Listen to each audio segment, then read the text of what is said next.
The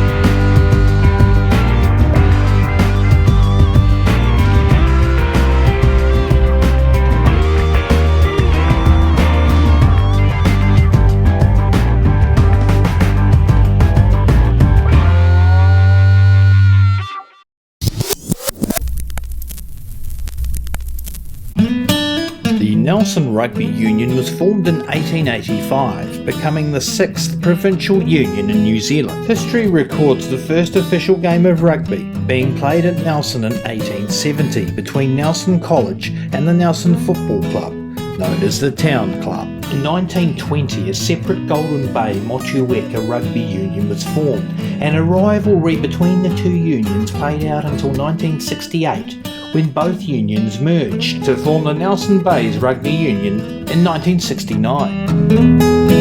Nelson College has long had a history of producing rugby players of note, many going on to higher honours with other unions and then the All Blacks. The Nelson Rugby Union had 5 homegrown local All Blacks up until the formation of the Nelson Bays Rugby Union in 1969. First of these was All Black number 41 George Harper in 1893. Followed by one Test All Black William Smith, both out of the Nelson Rugby Club, the oldest club in New Zealand. Nelson College Old Boy winger Frank Snodgrass played 3 games for the All Blacks in the 1920s. Hard as coffin nails loose forward Eric Fritz Snow debuted aged 30 for the 1928 tour of South Africa. Big, hard-working tight forward Don Max played 8 times for the national side, including 3 internationals.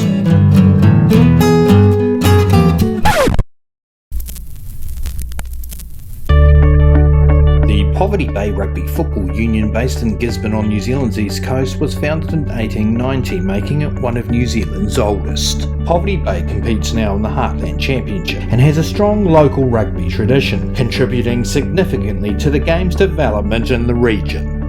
1958 one Test outside back Mick Cossey represented Poverty Bay 18 times during the 1956-1957 seasons before relocating to counties where he gained his All Blacks selection. Although not first selected for the All Blacks while playing his club rugby in Poverty Bay, local born and bred All Black legend Ian Kirkpatrick became one of the country's finest loose forwards. Returning to Gisborne in 1970 from Canterbury, he played a further 7 years for the All Blacks while representing Poverty Bay. Dr. Laurie Knight moved to Gisborne in 1975 after gaining All Black selection from the Auckland Rugby Union the previous year, playing for Poverty Bay in New Zealand until 1977. The Poverty Bay Rugby Football Union has had 4 All Blacks selected first while playing for clubs within the union. First of these was lock Richard Tiny White, whose craggy wiry build, combined with considerable natural strength developed from working the land as a farmer, made him an ideal 1950s rugby player.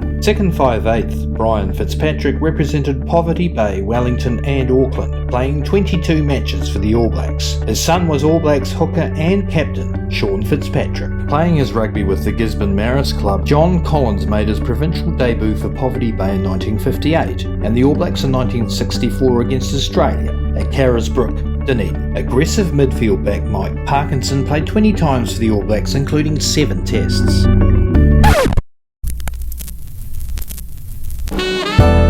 The Thames Valley Rugby Football Union has had an interesting and rather protracted history.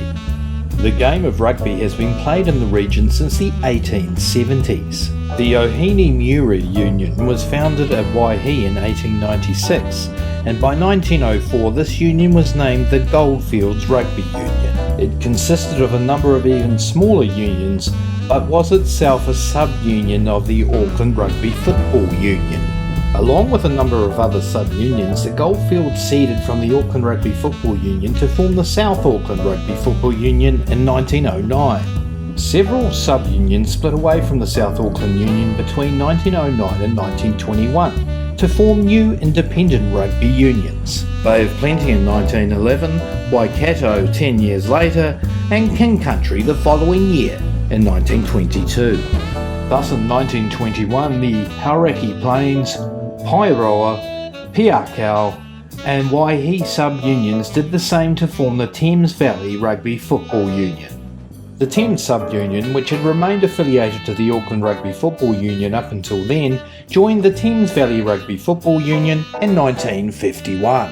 Thames Valley typically plays a hard-working physical style of rugby built on strong forward play and territorial pressure. Prior to the formation of the union, there were a number of standout players who were selected via their sub-unions into the Auckland Provincial side, with some gaining even higher honours. Among them was Bill Cunningham out of Waihi in the Goldfields sub-union, who represented Auckland. He was a member of the 1905 All Black Originals who toured Britain. Most of his early working life was spent as an axeman, and his years in the bush helped him develop his barrel chest and strong arms and hands, ideal for the play of the day. Another Goldfields player was Harold Circus Hayward, who hailed from Thames and played provincial rugby for Auckland. A player of immense ability, it was said that he was unlucky not to have played more than one test for the All Blacks. Thames fisherman Mick Lomas was a leading member of the Thames sub-union side of the early 1920s, gaining selection for the Auckland side and then onto the national side playing 15 games. But for his work commitments and the reality of distance, he may have played more, especially for Auckland. Thames Valley have had two All Blacks first selected while playing their rugby within the union. Thames Valley captain Bob O'Day was a surprise selection as flanker for the 1953 All Blacks tour of Britain and France. His tour was however hampered by a knee injury and only played in 5 of the 36 matches.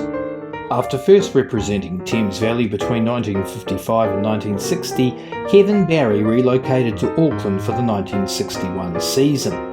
Returning to Pairoa for the 1962 season, he was selected for that year's tour of Australia, also making the tour of Britain and France in 1963-64.